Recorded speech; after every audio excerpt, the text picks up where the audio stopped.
Small Business Fair. This is put on by Independence Downtown Association, Willamette Riverside Studios, and Minet, which I should remember since I'm employed there. And thank you very much to the Elks for giving us use of this facility. Because the Independence Downtown Association is sponsoring and they are a 501c3, we get this space today for free. And just as an aside, should you decide that you love the Independence Downtown Association so much that you would like to make a donation, we are a 501c3. This afternoon we have a wonderful slate of speakers for you. And we will be putting them on. I'll be up here to announce in between, but you will learn about starting a small business and finding funding for it, and how to use QuickBooks, and how to write a press release, and what kind of insurance you need for your small business or your home-based business, and several other things too. So we're going to start today by hearing from and by the way, my name is Marilyn Morton, and I'm the current chair of the Independence Downtown Association. We're going to start with Jean Love, who is our Chamber of Commerce director. There is an event tomorrow across Monmouth and Independence called Discover My Town. There are 2 tickets up for raffle on that, and if you would like to win those 2 tickets, there is a brown receptacle back there next to Abe. Abe, would you wave and point at that? Right. Oh, thank you, Vanna. Thank you. And we will draw for 2 items this afternoon. One will be the pair of tickets for Discover My Town, and each person that goes on that venture is eligible to receive up to $150 in free tastes and goodies and takeaways and fun stuff to take home with you. The other thing we're raffling off is a 1-year free membership in the Independence Downtown Association, and that has a $45 value. So with that, I would like to step away from here and get started with Jean Love from the Monmouth Independence Chamber of Commerce. Thank you.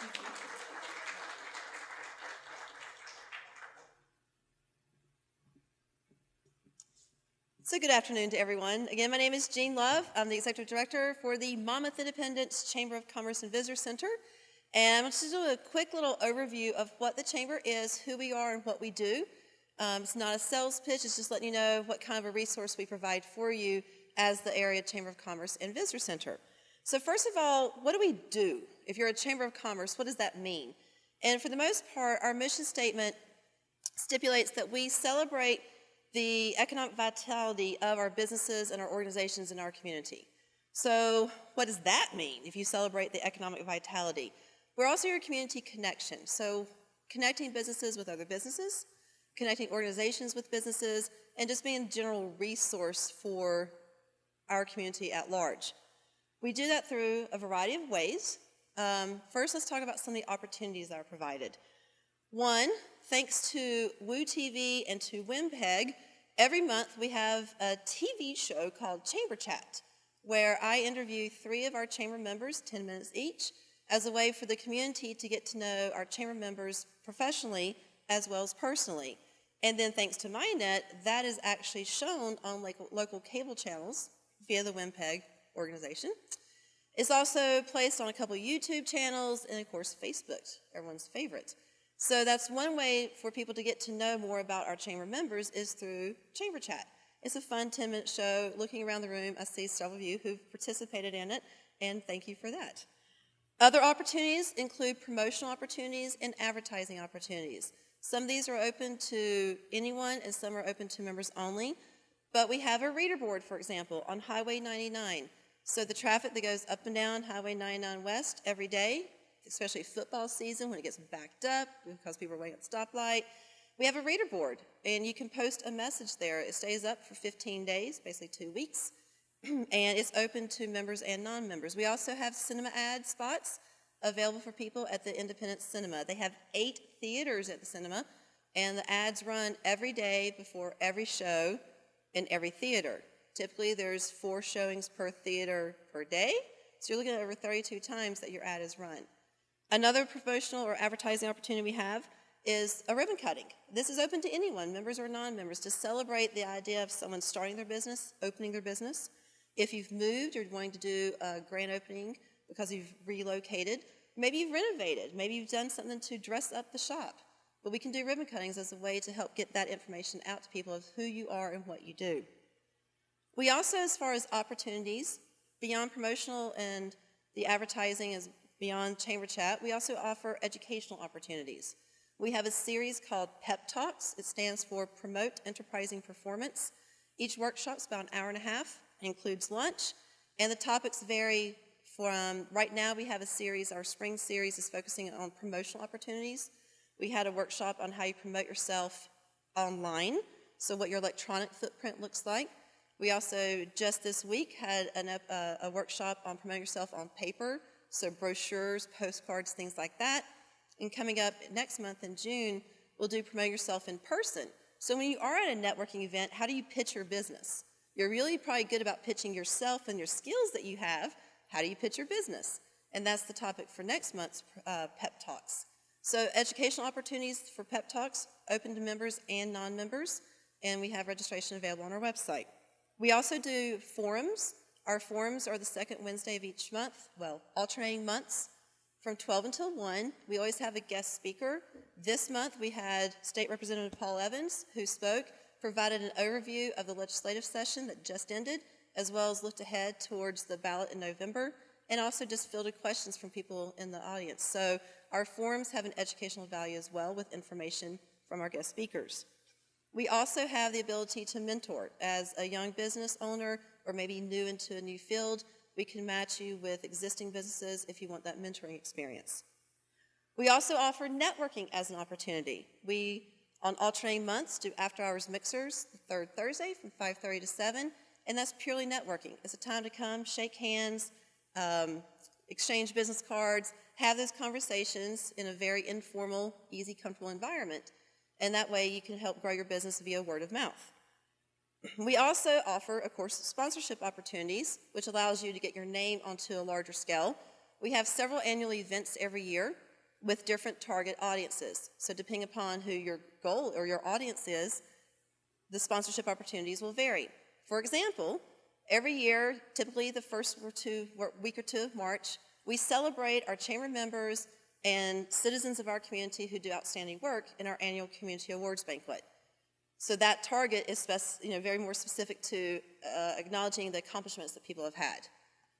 As Marilyn said, coming up tomorrow, we have Discover My Town for Monmouth Independence, and that is all about shop local. How do we get people into our downtown businesses?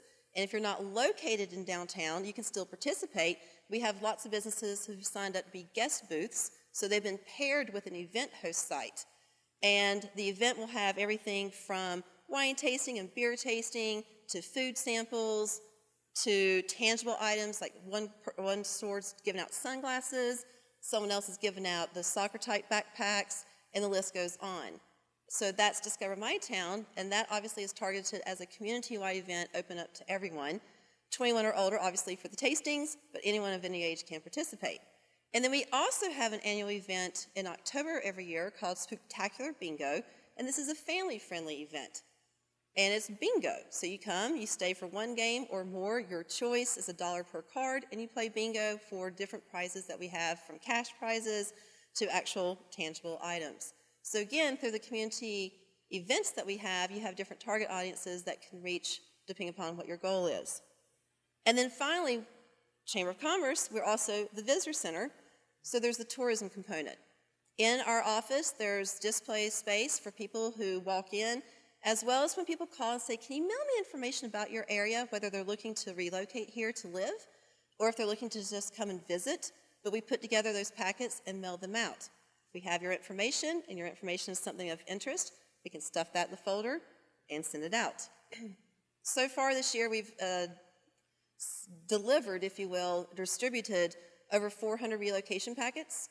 We also have a visitor guide. Our visitor guide came out in January, and to date, we've distributed over 5,000 copies of the visitor guide.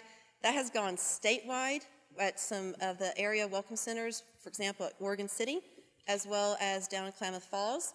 Umatilla called the other day, and they wanted a box of ship that out to them. The visitor guide was distributed, it's in Travel Salem, so it's in Marion County. They've gone through, I think, 3 boxes. There's 160 per box. They're getting the word out about Monmouth Independence. And of course, the visitor guide is here locally at every single business, I believe, or we tried to deliver to every single business. So that's another way of supporting our community and getting the word out about all the great things that are happening here in Monmouth Independence. So that's in a nutshell what all the Chamber is and what we do. We have a website, micc-or.org, and on it you can see a list of all the current Chamber members. You've got news items. We have a community calendar. Anyone can post an event to our community calendar. Chamber member or not, doesn't matter. As long as the event is open to the public, you go to our calendar page. There's a little link that says Submit New Event. You click it, you fill in the online form, and you hit Submit. It's that easy. Minimal computer ability is needed, but we have that community calendar, and every week I send out an e-news or electronic newsletter every Friday that highlights all of the listed events, all the submitted events, the news items that members have posted, just to keep people aware of what's happening in the community. So our website is also a resource, and since I started with the Chamber in April 2012, the number of page views, the number of visits that we have to our website has just continued to increase. Last year we had over 50,000 page views, and for a Chamber of Commerce, and not really the most alluring name, that's not too shabby. So we are a resource available for obviously our members, whether business or an organization, but also a resource available to anyone in the community. Whether you're just starting out, whether you've been around with your business for a long time, we are a resource for you. If you have questions, again, my name is Jean Love, and you can reach me via web or email or phone. I've got business cards, be happy to pass out, but we're just here to help support you and to keep the economic vitality of our community strong. So thank you for your time.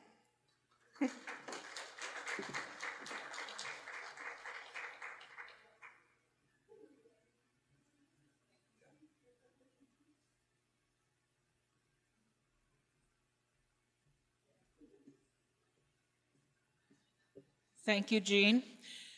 Jean and I share a philosophy that communication is very important. In fact, it's pretty much the only thing most of the time, especially in business. And we also do a publication at MyNet called 2C1C, which stands for Two Cities, One Community. I know that everybody from the outside looks at Monmouth and Independence as one place. Unfortunately, the people on the inside don't see it the same way. So this was initially started as a vehicle through which the communities could interact more effectively. But we do free advertising in that, and we have a reader board at MyNet that we will do advertising of local events. For the reader board, it has to be an event. It can't be advertising directly for your business because that conflicts with the sign code in the city in which MyNet resides. But we are happy to find every way possible we can to be able to advertise your business for you. Next, we have Mona Edwards from Merit. And Forrest, Microenterprise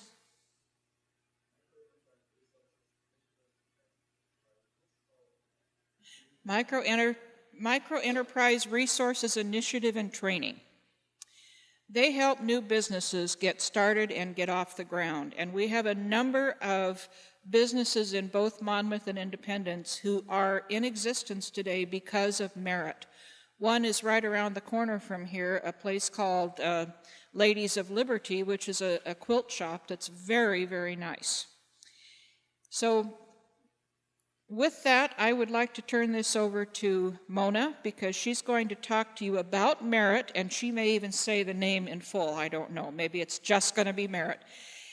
And she'll also talk to you about business financing and where to find help in starting your new business.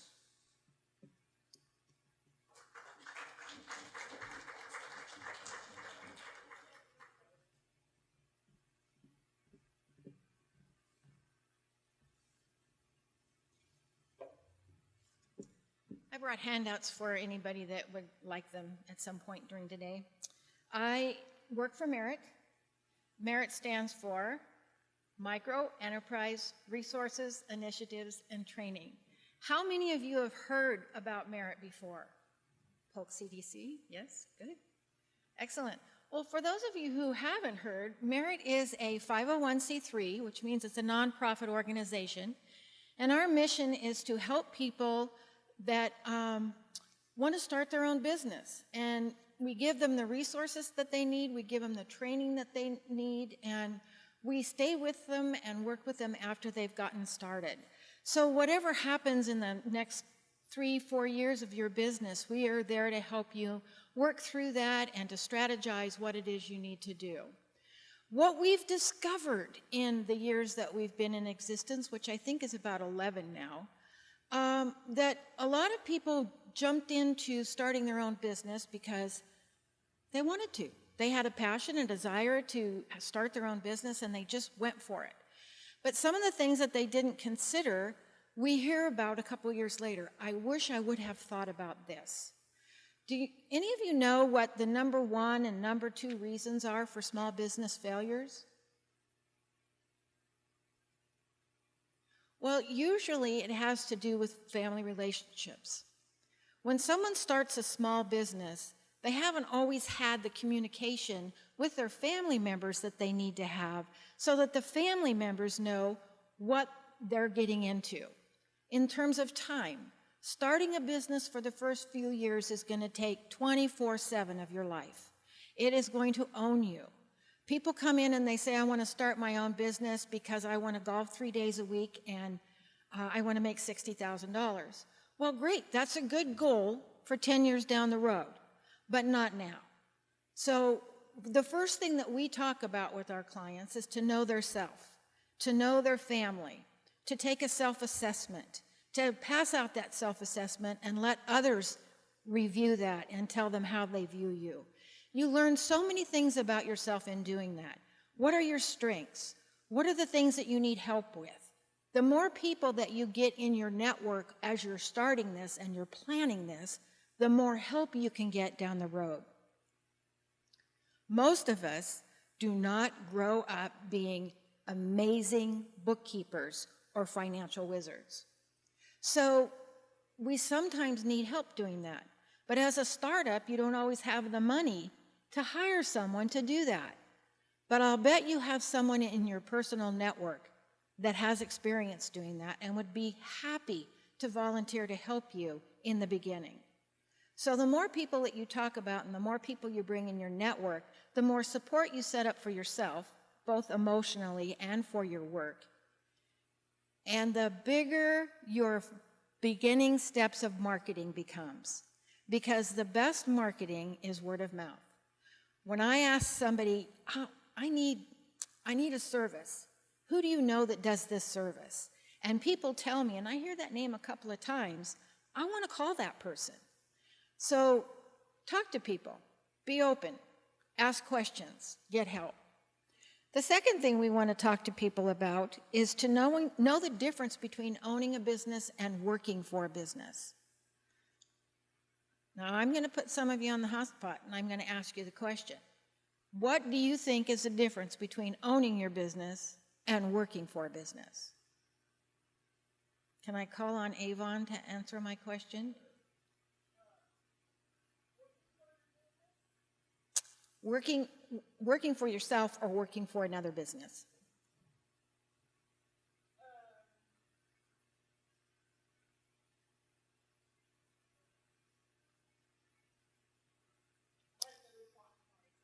Okay, I'll just move on. Well, I'll just tell you the answer for the sake of time. The answer is security versus risk.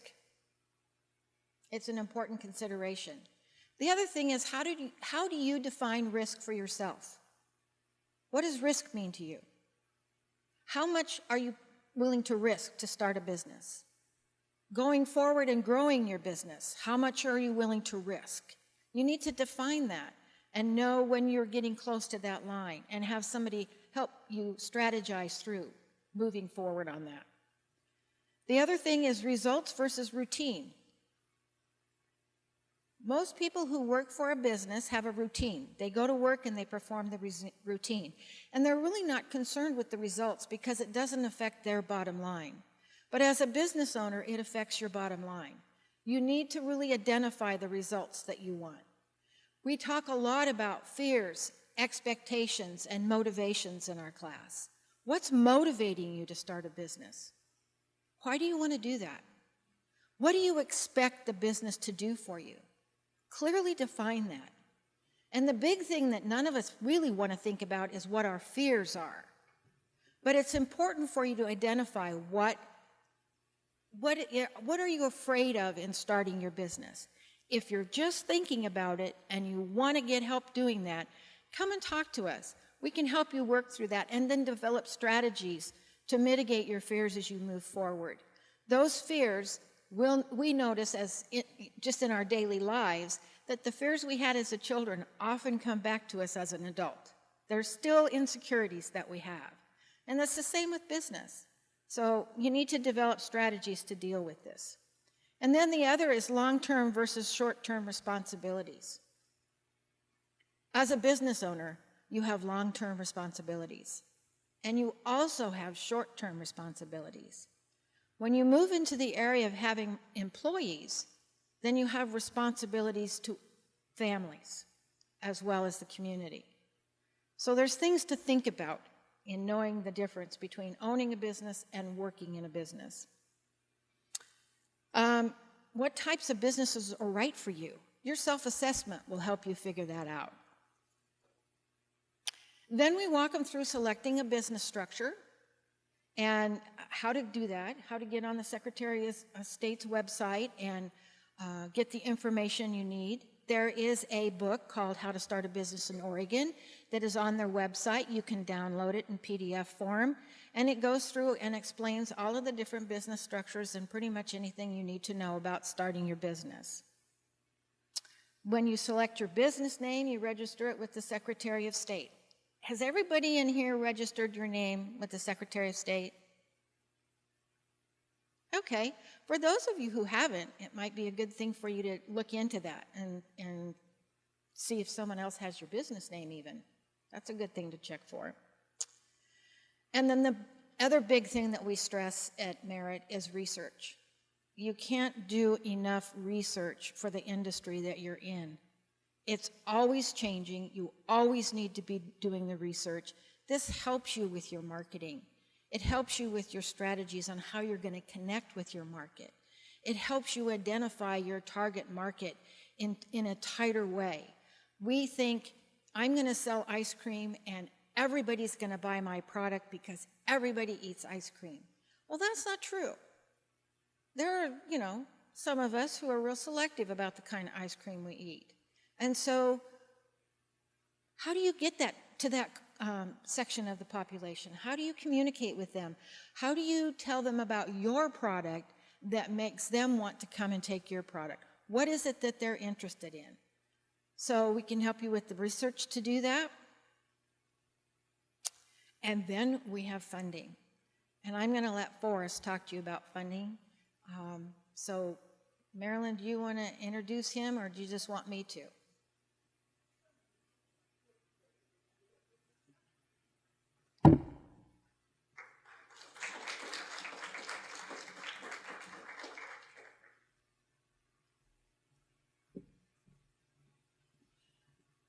I have a unique relationship with Forrest because he and I sit together side by side at the Independence City Council.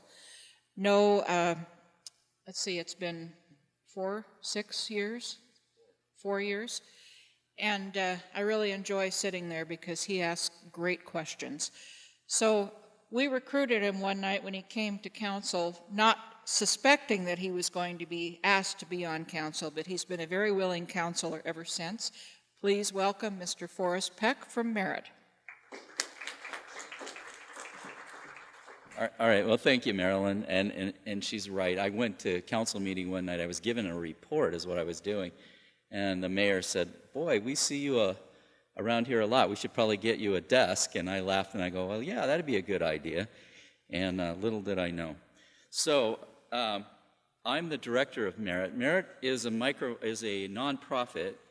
Our mission is to help people explore, launch, and grow small businesses, and we do that through a combination of training and support.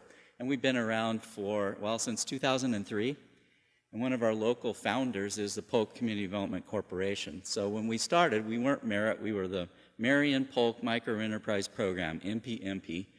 And then our board decided we should serve Yamhill County as well, and Marion Polk Micro Enterprise Program wouldn't work in Yamhill County, so we became Merit. So that's a little bit about who we are.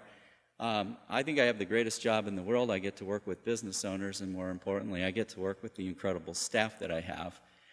One of the things that I think makes us unique in what we do is that we are a bilingual organization, and so we work a lot with Spanish-speaking business owners as well. And Marilyn mentioned that there are several businesses here in the downtown area and also in downtown Monmouth that started through our program. Now, really, when I say that, I don't mean we did it, because you do it, the business owners do it, but we were there kind of give some guidance and support and direction. So the reason I came today was to talk to you a little bit about money. Is anybody here interested in money? Yeah. So because we work with smaller businesses, I'm going to talk today about a couple of resources that are really more along the lines of alternative sources of funding, and I'll mention the others as well. One of the things that I will leave in the room somewhere is a financial resource guide that we put together. It's been a few years back, so most of it's still accurate. We're in the process of updating it. But at the time when we did it, it was an exhaustive look at all the funding sources, business funding sources in the Mid-Valley. So I'll leave those for you, and that will give you some direction. Generally, when somebody comes to me and they're looking at borrowing money for their business, and they're wanting to know, well, where should I go look? I send them back to their banks, because lending, like so many other things, the way you do your business, it's all relational. It's all in how you connect with each other, and though they have criteria, a lot of times lending decisions are made on things that you really can't measure or even identify. They're more having to do with you and how that person perceives you. So that's really the best first place to start. Now, one of the things that we find a lot is that, well, during the downturn, banks stepped away from their customers. Lines of credit, which were probably the most popular for retail businesses, evaporated. But that's started to come back now. So we see banks now, once again, interested in loaning money. So that's a good place to start. Another place that I would send a person if they weren't bank ready would be to Business Oregon. And Business Oregon has an excellent loan program. It's called the Entrepreneurial Development Loan Fund, EDLF is the acronym there. And those are what they call microloans. They're loans of up to $75,000. So that would fit a lot of business owners' needs, especially small business owners. The thing about this loan is that makes it a little bit special, I think, is that it can also be used for early stage or startup businesses. So we see it used a lot by businesses that are kind of in that starting process. The interest rate is pretty good. It's prime plus 2, so that puts it down there pretty good. You would need a business plan, so they're going to want to see one, and it should make sense. The way that you can apply, you can get the materials online. So this website, Oregon4biz.com, should work. That's Oregon, the number 4, biz.com. If you go there, they have their application right online. It's a PDF that you can download. And inside of that download are the instructions on how to apply for the loan.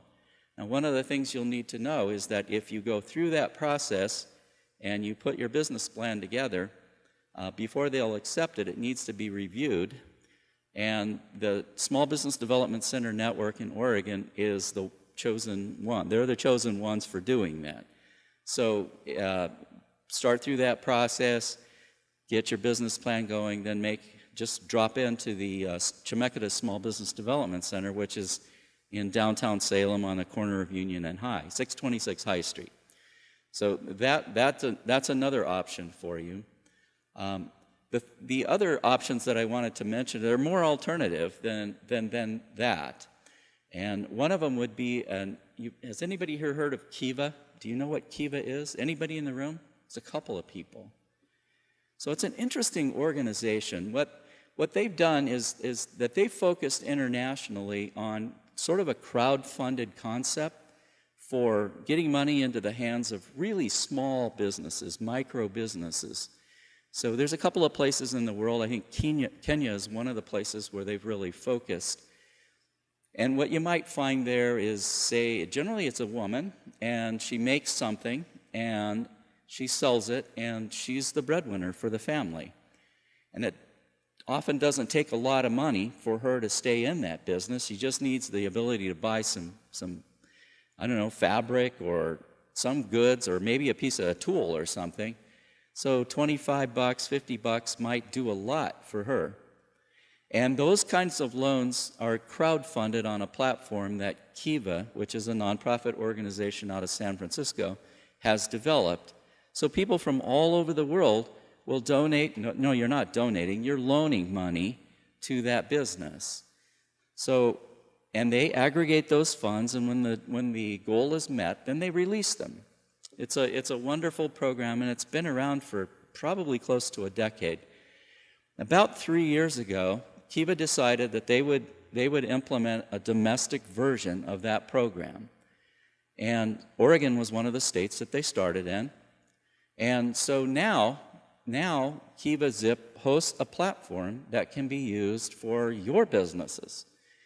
And it operates on the same model. It aggregates aggregates the crowdfunding of loans, and they've raised the loan limit. The loan limit is now $10,000. So it's a way for a small business to borrow money that comes from a multitude of lenders. Typically, these are loans of $25 or more. And once the lending goal is met, then Kiva releases the dollars to the borrower. Now, one of the really cool things about this is that the interest rate on it is 0%. There is no interest on these loans. And Kiva has about a 90-95% repayment rate on these loans. So it's working. There are a couple of businesses here in Polk County that we've worked with to get those loans. One of them is here in Independence, Ladies of Liberty. Probably everybody here knows Diane Bishop. But Diane went through the process of getting a Kiva Zip loan. In the U.S., they're known as Kiva Zip loans. And the way that process worked for her is she came to us because we are a Kiva trustee.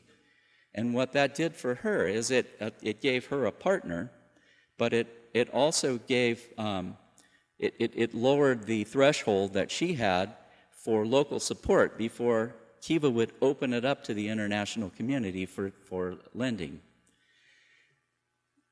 That is, that's one of the keys to this loan is it's a relational way of lending. They don't ask for security.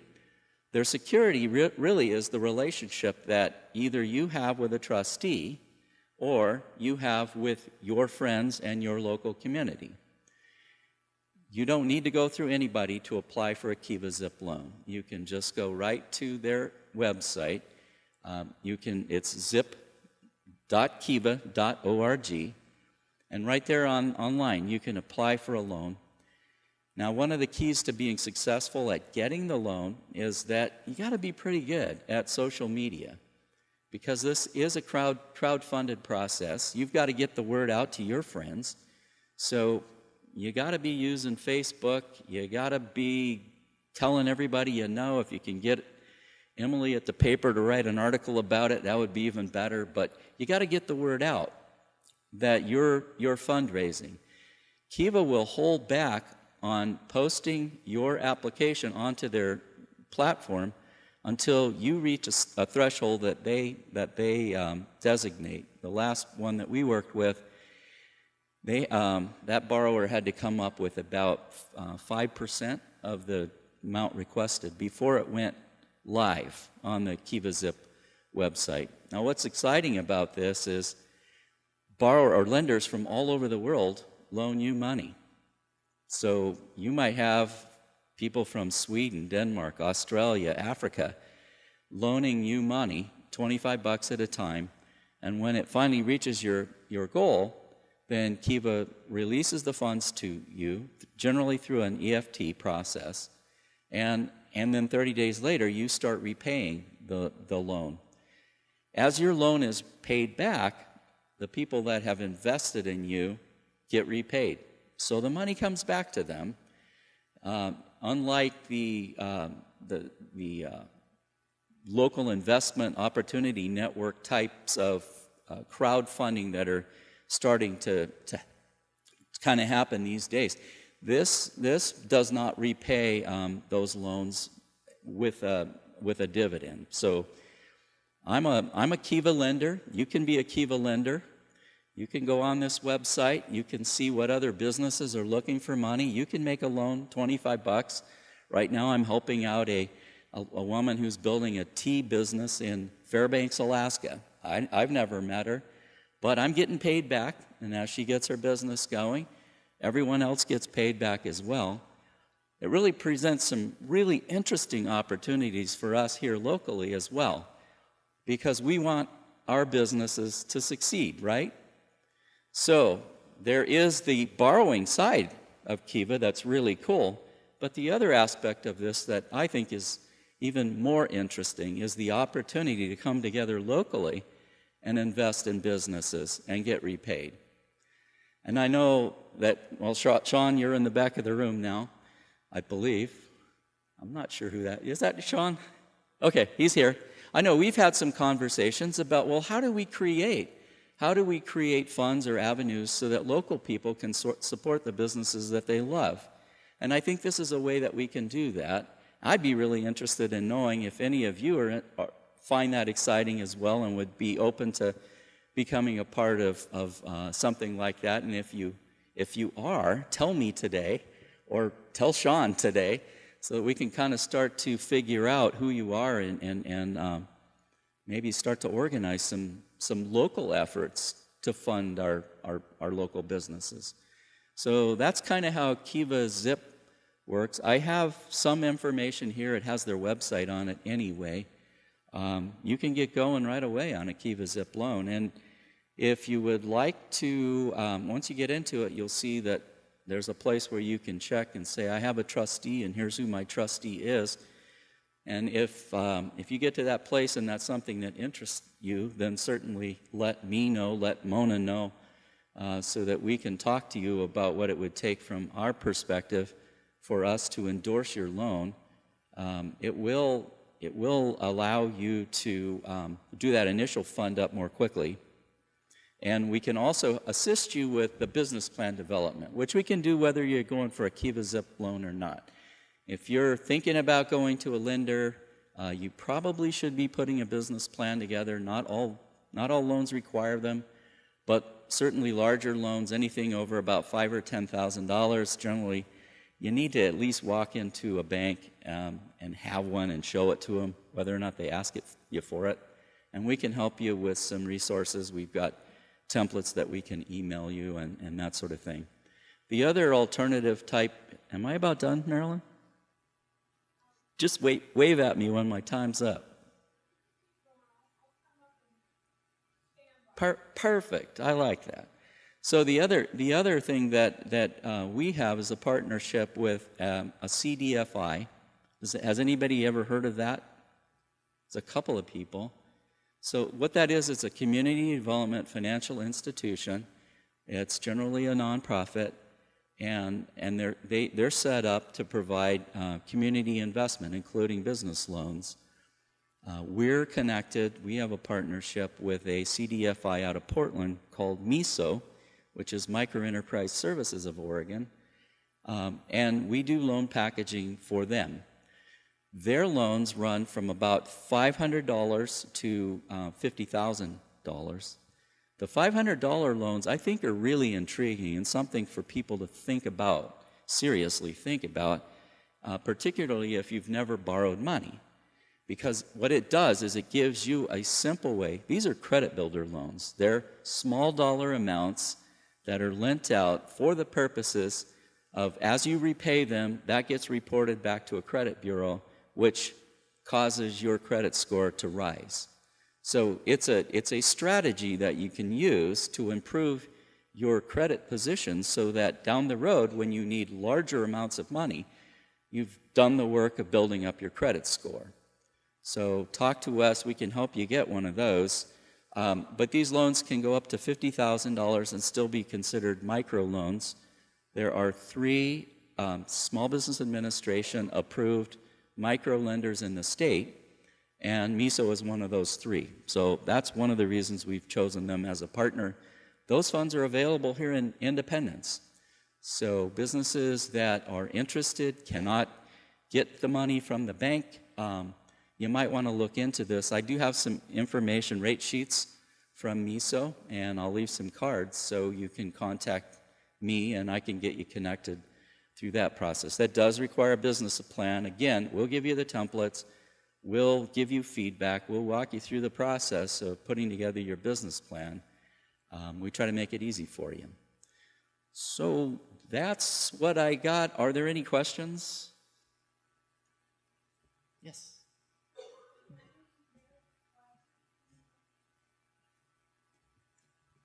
Okay, so the question is classes, merit classes. Yes, there are. They will be in Salem, however.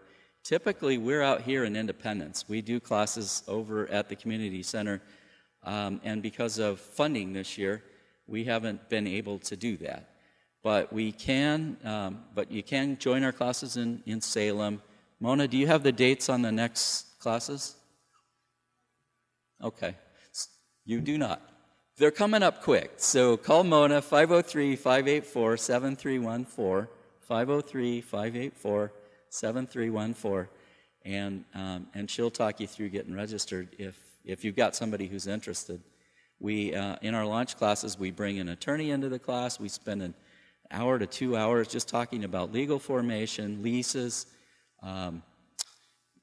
IP, intellectual property protection. We talk about those things in class. We have a merchant services provider who comes in, talks to us about credit card options. We bring a bookkeeper in who talks about bookkeeping, and I think you're going to hear from her.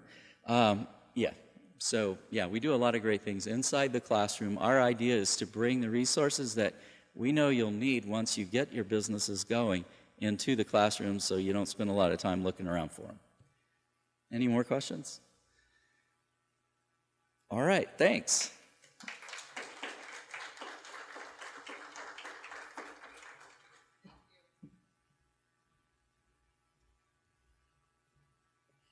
I wanted to let you know that we are collecting all the information from our speakers today as much as we are able to gather from them. And we will be publishing that in a booklet form after this is over and distributing it to all of you and having it available, I would guess, maybe at the Chamber of Commerce, plus some other places. This is really great information that we're all getting. I myself am a Kiva lender, and I have $50 that's out there circulating in the world. Right now I'm supporting a chocolatier locally and a business in a crafting business in the Appalachian area. And I love the payments I get. I get a notice on email saying, you have received 22 cents in a Kiva payment. But the first Kiva loan that got paid off, I was given information that it had been paid off in full, and I had $25 that I could either take out of Kiva to be repaid in full, or I could send it somewhere else. And then they gave me a list of all the places that were looking for funds. There were about 50 or 60 of them, and I got to pick. So I picked the craftsperson in Appalachia, and I'm not sure how close I am to getting another loan paid off, but I'm just going to keep it rotating out there because that's a great way to fund things. You may not get interest on it in financial form, but you get interest on it in knowing that you're doing great things for your country and your community. One of the things that Mona talked about was having expected actions that you would do every day in a business. When an employee comes in, they know what their duties are during the day. I started a business several years ago, and I was so jealous of all the other businesses that had their systems in place. And all they had to do is come in, and you knew what you were doing from the moment you opened the doors until you closed them at night. We made it up as we went along, and it was something that I came to really appreciate, a good structure in a business, and used every example I could find to make mine work the same way. I am supposed to announce that the bar in the Elks is open to us, and Kenny is your friendly bartender. And that has nothing to do with the next introduction. Next, we're going to hear from Judy Beebe, who is a QuickBooks user extraordinaire and an excellent educator in the same subject. And I will let her take it from there. It looks like you have a wonderful PowerPoint. And you heard Judy lauded by Forrest, that she does a lot of the instruction for Merit. So Judy Beebe. So first of all, let me apologize for my computer letting Microsoft take over earlier. Unfortunately, Microsoft likes to do that to all of us from time to time. So I think the chocolatier that you said that you helped fund actually got $7,000 of loans. She is a Merit graduate, and she has paid off that $7,000, if it's the same person I'm thinking of anyway. And she thanks you. I'll thank you for her on her behalf. So a little background. I have been in a lot of industries. I am an accountant. I do teach accounting at Western Oregon University. I have my own firm. I do teach at a variety of locations, including for Merit and for the Small Business Development Center and Western Oregon in my spare time. The other thing is that that I was going to say, I have used QuickBooks since it came out. So some of the people I work with have QuickBooks 2006. It still works. You do not need to upgrade QuickBooks every year, unlike what QuickBooks will tell you that you should be doing. I will be showing you a little bit about 2015. I haven't gone to 16 yet. I haven't needed to yet. So, first of all, are all of you in business now? Yes, yes. None of you are thinking about it. Okay, that just tells me what I need to talk about a little bit. So, basically, when you go into small business, you know a lot about the work you want to do, but you don't necessarily know the administrative side or the accounting side of things.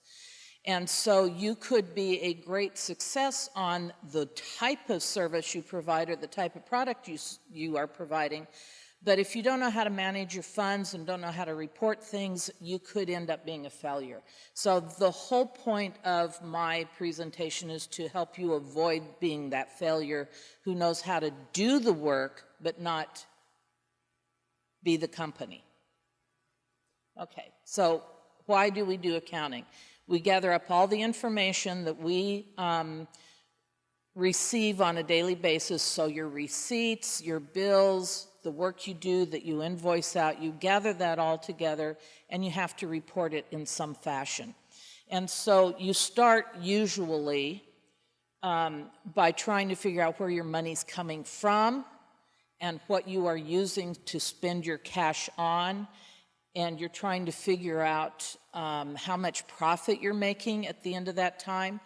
And we start by doing that with a simple chart of accounts. And so when you think about your chart of accounts, you basically want to think of your chart of accounts as a 5-drawer filing cabinet. And this 5-drawer filing cabinet, every drawer is going to be a different category of accounts. And one of those drawers is going to be labeled assets. And in that drawer, you're going to have a lot of folders. And one of your folders will be for cash. How much cash do I have? What are the transactions going through my checking account? One of your folders is going to be your accounts receivable. What do my clients owe me? I've billed them, they haven't paid me back yet. You might have a drawer for equipment or for office furniture. I mean, not a drawer, but a folder in that drawer. Those are all types of assets. And there's a lot of others, but that's the basics. You'll have a second drawer for your liabilities. Those liabilities are the debts you owe. So you have a credit card, that's a liability. If you owe money on a car or a computer, that's a liability. When you employ people and they earn money but you haven't paid them yet, that's a liability. Hopefully all of you have finished with the liability called income tax payable, right? You got that taken care of, hopefully. The third drawer is going to be owner's equity. No matter what kind of business you have, every aspect of accounting is exactly the same except for the equity drawer.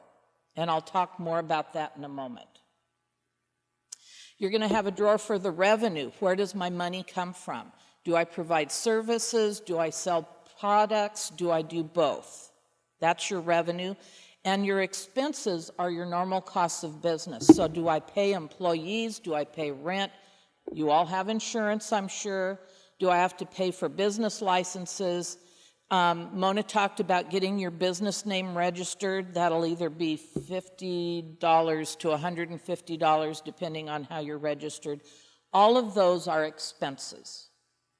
And since you are a business, those are all tax-deductible expenses, and you need to keep good records so that you won't be questioned about those expenses when you pay your taxes and you have an indication that those were all deductible expenses. So I'm going to digress from the chart of accounts for a minute here and say there are two ways you can keep your records, the cash basis or the accrual basis. The cash basis says you recognize revenues when you get paid, and you recognize expenses when you write that check or pay those expenses. That's what most of us do. We certainly do it on our personal level, and for most small businesses starting out, there's no problem doing that on that level as well. Typically, taxes are on the cash method. However, if you truly want to focus on the profitability of your operations, the accrual method makes more sense for companies who bill customers that may not pay for 30 to 45 days. It takes them a while to pay you. If you're in construction, it may be 60 days before you get paid. So recognizing the income when you do the work is what we call generally accepted accounting principles. And so if you are billing your customers, then you want to do accrual basis accounting. The other aspect of that is, when do you pay your bills? I get my phone bill. It's for last month's use of my phone, but I don't have to pay it till next month. So when do you want to recognize that expense? If you want to recognize it when you actually used it, you need to do the accrual method, not the cash method. There's a little note down there that says if you're using QuickBooks, it's just a matter of a touch of a button, and I'll show you that later on. Okay. The other thing you need to know is whether you're keeping your records on the calendar year basis or a fiscal year basis. If you are a corporation, you can have your finances on any basis you want. A corporation can move away from the calendar year as their taxable year. So a corporation can recognize maybe a low point in business, or a seasonal business might want to have a different tax basis because of that seasonality. When you choose a fiscal year that does not match the calendar year, if you are not a corporation, you're going to have to pull it all back to the calendar year because you have to pay taxes on the calendar year. So corporations don't have to do that. Corporations can pick any taxable year they want to. So they could say, I want to pay my taxes based on revenue earned from April 1 to March 31st. Or a lot of agencies at the state and county level do July 1 to June 30. Well, their taxes are going to be due 4 months after the end of their fiscal year, just like our taxes are due 4 years after our taxable year, which is December 31st. 4 months is April. So our taxes are due April 15th. So you can pick other taxable years, fiscal years, if you want to, if you're a corporation only. So there's financial statements you need to pull up, and profit and loss statement is one of the most common that people want to see. How much profit have I made through the year? I'm going to show you an example of that eventually. You can do it for 1 month, you can do it for 1 quarter, you can do it for 1 year. Balance sheet is a snapshot. How much money do I have in my bank account today? Or how much did I have in my bank account on the last day of last month? So it's going to tell you the balance and how you are doing financially in your business. The income statement says, how am I doing operationally? The balance sheet tells you how you're doing financially.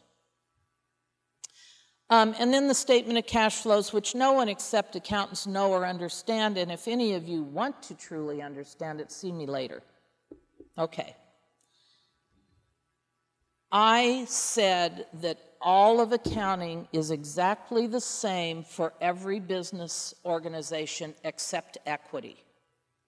And that's because a sole proprietor has one owner, so all of the equity is shown as capital. That's it. Everything, whether it's an investment or profits, get lumped into one account called capital. If I'm a partnership, I will have a capital account for every partner. So if there's 2 partners, there's 2 capital accounts. If there's 10 partners, there's 10 capital accounts. If I am a corporation, I will have 2 accounts in my equity section, one which talks about how much money did you invest in your business. The second one says how much profit have I made in my business and have kept in the business.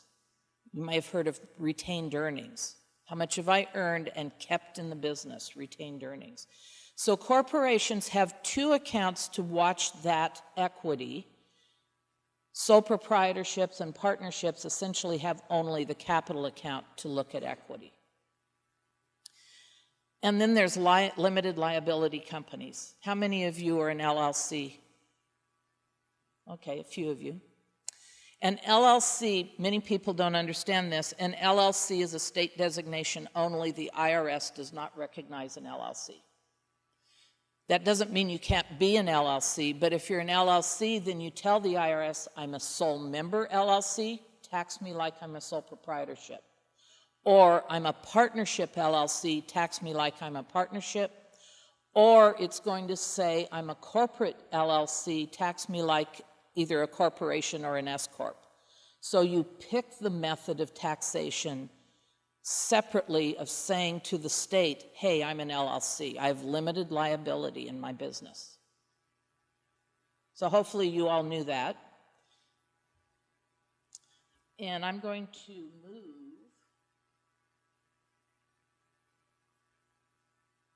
to QuickBooks now. So how many of you already have QuickBooks?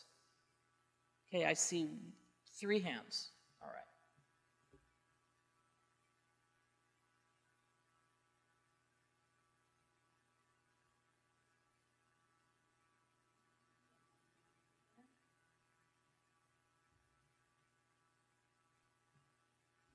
So this day and age, QuickBooks opens and it looks something like this.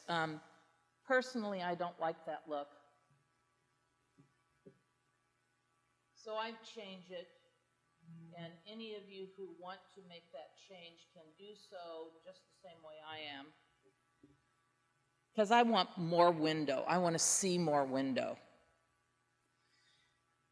When I look at QuickBooks these days, it opens to this home page. And it's supposed to be a roadmap. I talked to someone the other day, and she said, oh, you mean that spider web? And I kind of laughed about it. Yeah, it kind of looks like a spider web, doesn't it? Depending on which packages you own and utilize, it'll look a little different. I don't have payroll on this specific version, and so I don't have all the things that the payroll window would normally have. But I have most of the other stuff turned on, and so this is typical to how a company would look when you enter QuickBooks. And it's designed so that you can follow the roadmap. It's intended to be a roadmap, not a spider web. And so if you have a new customer and they want to order something you don't have yet, you can create a sales order so that later when you get the product available, you can sell it to them. If you have the product or the service and you simply want to invoice them, you can do that with Create Invoices. If they come in and say, I want to pay you right now for this product or service, you can create a sales receipt off of QuickBooks. And Receive Payments is on there as well. So it's a little roadmap of the order in which things are done. Same thing with vendors. If I need to purchase something from my vendor, I might want to create a purchase order. And then I can move on to receiving the inventory, entering a bill at any point, and paying the bill at any point. So the roadmap helps the people who are new to the accounting cycle, because they don't really know anything.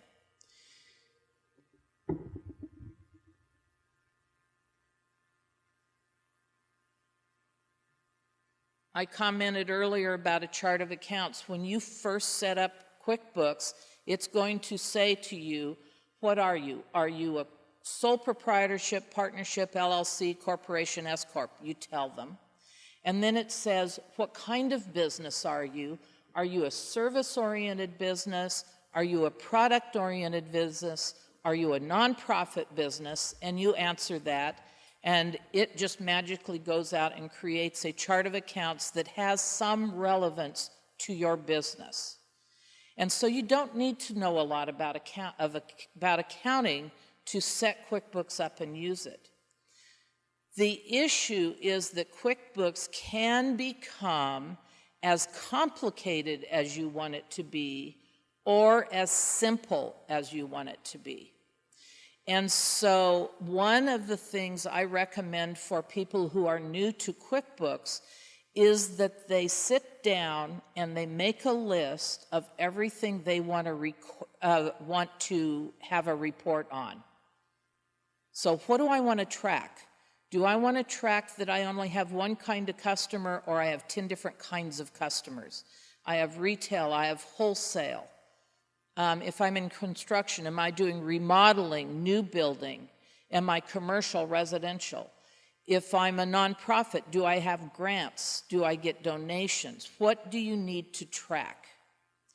Once you have that list of things you need to track, then you can start setting up QuickBooks so that it is helpful to you. Now, anybody can start using QuickBooks. It's pretty easy to use. And I'm not going to show you every element of it, but when you get to the point of wanting to see a report, one of the first reports you want to see is your profit and loss statement,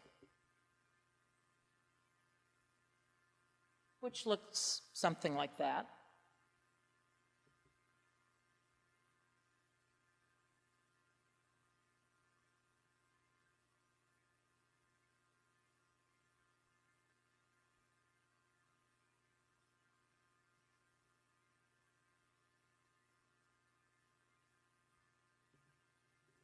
And so for some period of time, and this happened to be all of the transactions set up on this little sample company, you can see they have income reported, and they have one kind of income. They have sales income for this little sample company. They might have some discounts. Notice I've shown discounts separately so we can track the discounts we offer our clients. There's a separate account for returns, so if they return something, I want to know whether that sale stuck or if something came back. The cost of goods sold for a sales company would be the cost of the inventory that you sold. And then the expenses are shown.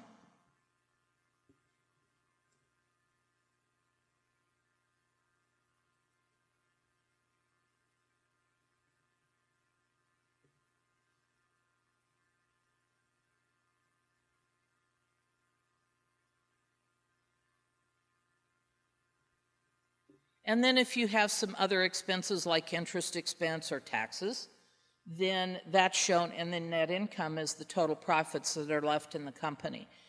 Now, I did this to see all, so it's covering everything that happened in this particular little sample company, and they had $120,000 of profit essentially at the end of the time period.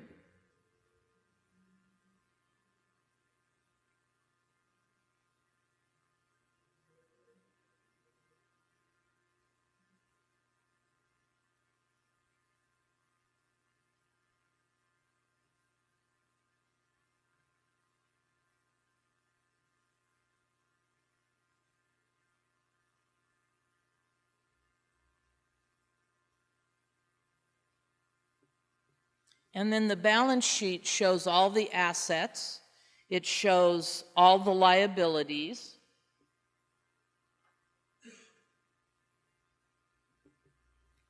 And it shows the equity in this particular company, which in this case is a corporation.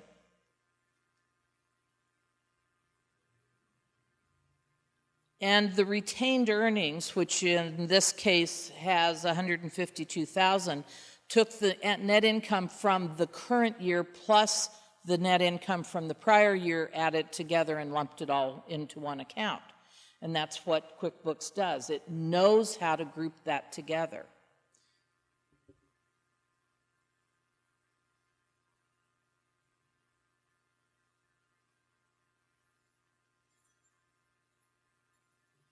Notice that this report is done on an accrual basis.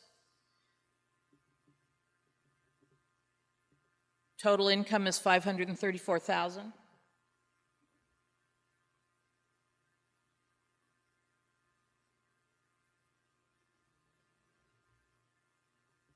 I just changed it to cash basis that quickly. It's $518,000 of income on the cash basis. So QuickBooks allows you to do your transactions.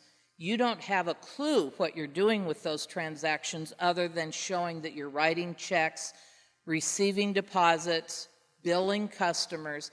But the system understands the difference between the cash and the accrual, and it will turn around and report it back to you with just a push of one button, either direction that you want to report it. So it's very easy to translate between the cash and the accrual basis. I commented earlier that you want to make a list of all the things you want to report and record and track, because QuickBooks offers the ability to do your accounting without even seeing account numbers, because you set up item codes.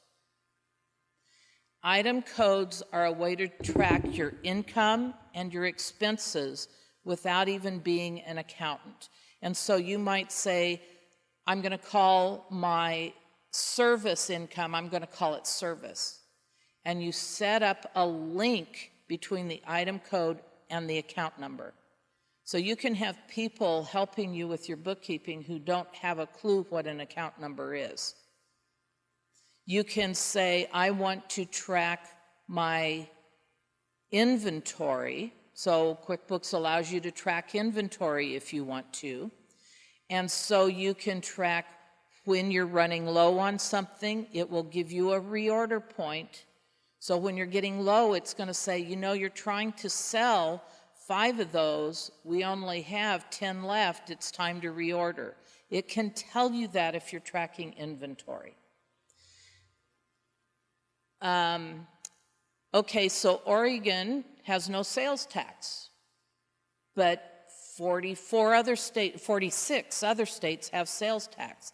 If you do business in one of those states that needs to track sales tax, QuickBooks can be set up to do that for you.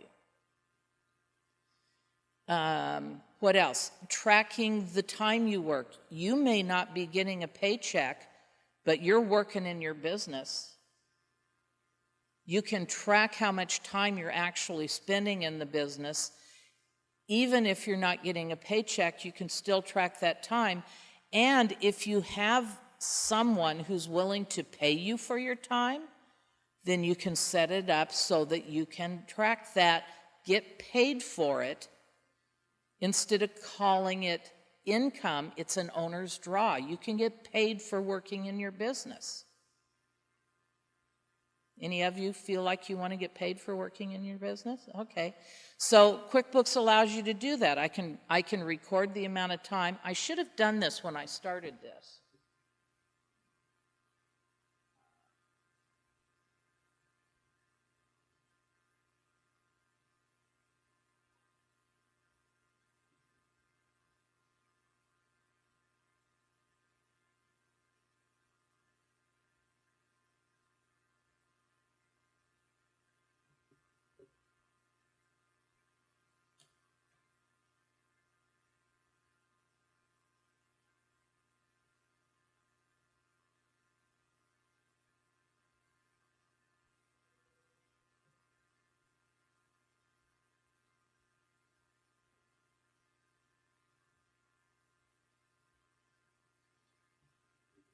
So if you want to, you can track the amount of time you're sitting at your computer. And so while you're doing things or sitting in your office, whatever you want to. So I should have started this when I started this presentation because it's tracking the time I'm talking right now. And so I could at some point say, all right, I'm done talking. How much time can I bill for? And now you know how much time you can bill for.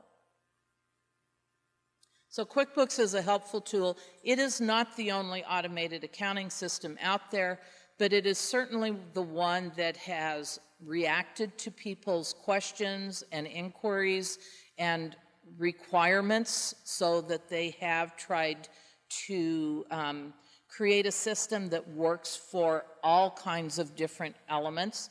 Yes, you can go out and buy QuickBooks for contractors, QuickBooks for service organizations, you can buy QuickBooks for nonprofits, you can buy QuickBooks for accountants. All of those will automatically default to certain reports and certain chart of accounts. However, if you truly know what you're doing with QuickBooks, and I guess I do, I can make any version of QuickBooks look exactly like all the other versions. So don't worry about what the title of that is as far as who's it for.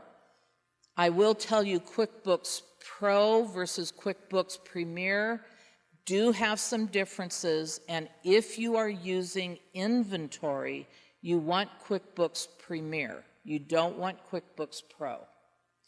The other thing that I will tell you is QuickBooks is trying to convert everybody to the online cloud version.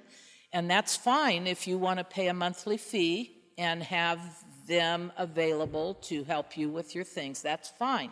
You can do that. However, if you are in the industry that requires job costing, like the construction industry, do not use QuickBooks Online because their job costing system has not been perfected. For whatever reason, they didn't take the desktop version of QuickBooks and create it in the cloud. It's a different version. The other thing that I warn you about, and I can tell you I don't have a lot of experience using the QuickBooks app, all it is a check register. It does not allow you to do tracking in an effective manner. So don't spend the money on the QuickBooks app on your phone, because it won't do for you what you want it to do. I couldn't figure out how to do anything but record a check and record a deposit. So I don't know that I've answered everybody's questions about QuickBooks, but I'm happy to answer any questions you have. The other thing that I thought I would mention, backing up what they talked about earlier, I do recommend that all of you check your credit every once in a while. This has nothing to do with QuickBooks. This is just an accountant's point of view. Check your credit rating every once in a while, but most of all, make sure your identity has not been stolen. It is so easy to steal identity these days. You may not even know about it until you try to get another loan, and they'll say, well, you defaulted on this card or this loan, and you have no idea it happened. There was a scheme in Monmouth for a while. Somebody was going around to all the apartments that had been vacated, and they were pulling all the mail out of the mailboxes because credit card offers are not forwarded. That's bulk mail. And they were taking credit card offers and changing the address and getting credit cards in students' names who had left for the summer. Make sure you don't let your mail pile up. Even if you have a locking mailbox, I can guarantee you that people can break into those locking mailboxes. So check your credit reference every once in a while, your credit report every once in a while. Just protect yourselves. What else can I talk to you about? Okay, so QuickBooks, brand new in a year, will cost somewhere around $350. As I said, you do not have to upgrade it every year. Once you get it set up, if it's doing what you need, just keep it. I will tell you that if you add modules, so if you do QuickBooks on the desktop, you have to upgrade the payroll section, but you don't have to upgrade the rest of QuickBooks. If you buy the module that allows you to take credit cards, you might have to upgrade that periodically for system upgrade purposes. Recently, one of my clients has the ability for his clients to pay him directly into a direct deposit into his account. They just said they would no longer support QuickBooks earlier than 2012. So he had to upgrade because he was on QuickBooks 2012. So periodically you'll have to do an upgrade, but if you're not buying the special modules, you don't need to worry about that. As I said, I have someone using 2006. It still works for him. And because the year is half over, you actually might be able to buy QuickBooks for less simply because they're getting ready to think about 2017 already. If you had 15, not huge changes with 2016. It was some of the reporting and some of the batch processes that changed. Other questions? Okay, thank you.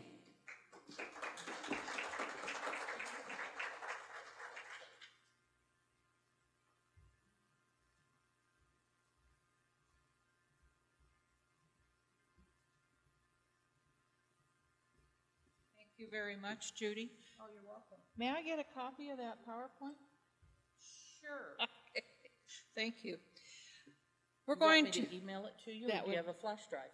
I don't have a flash drive on me. I'm sorry. You can email it to me. Okay.